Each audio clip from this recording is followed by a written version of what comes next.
Assalamu alaikum everyone. Hope you guys are doing well. This is Sayyid Al Arib Haider and you are watching my YouTube channel.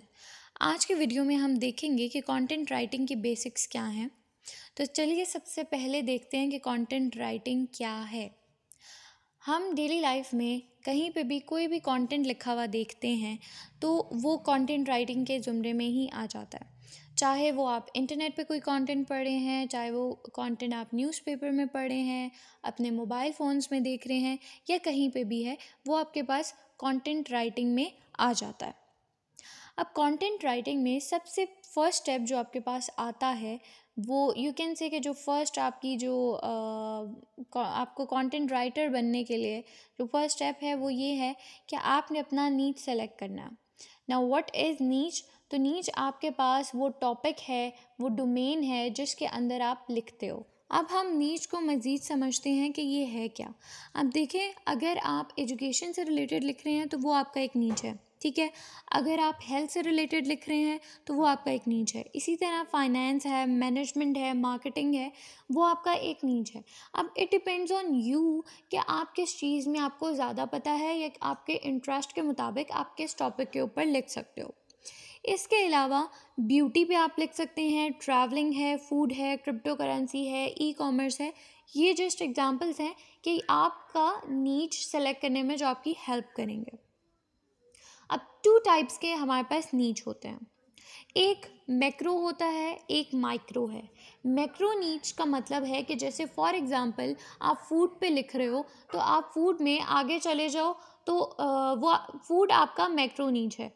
और food के अंदर आप किसी particular आप specify कर दो किसी फूड को, लेट्स से कि आप कह रहे हो कि आप बिरयानी के बारे में या पुलाव के बारे में लिख रहे हो तो वो आपका माइक्रो नीच आ जाएगा।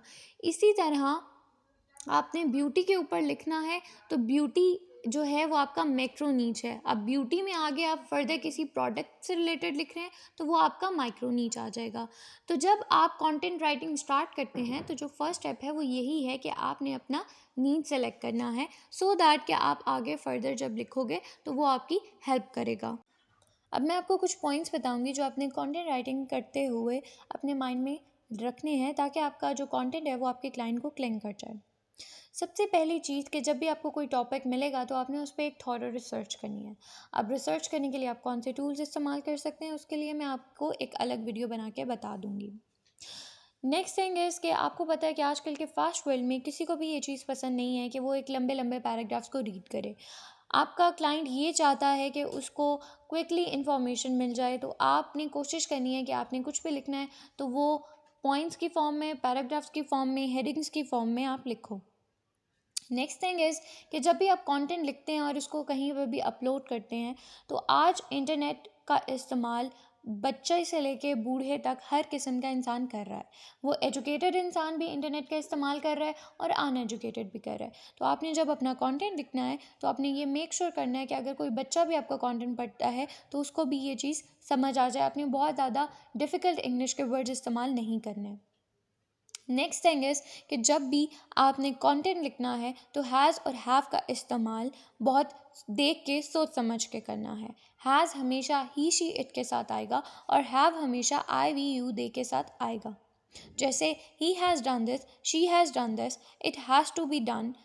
और हैव के साथ अगर देखें तो I have to do this, you have to do this, we have to do this, they have to do this, ठीक है। नेक्स्ट थिंग इज़ कि आपने जो भी अपना कंटेंट लिखना है उसको प्रेजेंट सिचुएशन के साथ आपने रिलेट करना है, क्योंकि आपके पास जो भी क्लाइंट आएगा उसने ऑलरेडी उस टॉपिक पे रिसर्च की होगी और उसको इंटरनेट पे काफ़ी सारा मवाद उससे रिलेटेड उसने पढ़ चुका होगा। जब आप उसको इन्फॉर्मेशन देंगे प्रेजेंट सिचुएशन से रिलेटेड तो वो आपसे इम्प्रेस हो जाएगा।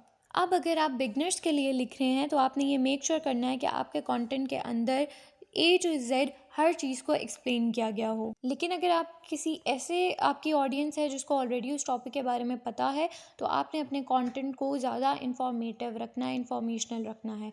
अब आप अपने कंटेंट को आप कैसे इंफॉर्मेटिव रख सकते हो, कहाँ कहाँ से आप रिसर्च कर सकते हो, वो आप मेरी नेक्स्ट वीडियो में देख लीजिएगा। ऑलवेज़ रिमेंबर कि हेडलाइन आपकी बहुत ज़्यादा इंपॉर्टेंट होती है, तो आपने जो भी हेडलाइन लिखनी है वो ऐसी हो कि बहुत ज़्यादा कैची होनी चाहिए। आपके कंटेंट के अंदर कोई ना कोई लेसन मस्ट होना चाहिए।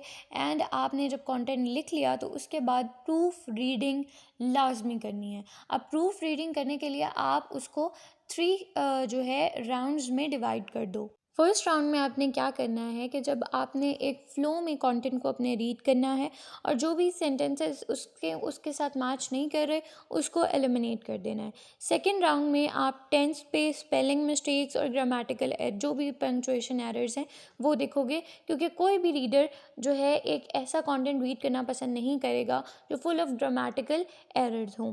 और थर्ड में आप उसको दोबारा से रीड करोगे कि कहीं कोई चीज़ ऐसी तो नहीं है कि जो आपसे मिस हो गई हो, यानी कि आप प्रूफ रीडिंग दोगे। That's all from my side. Do subscribe my channel and don't forget to press the bell icon.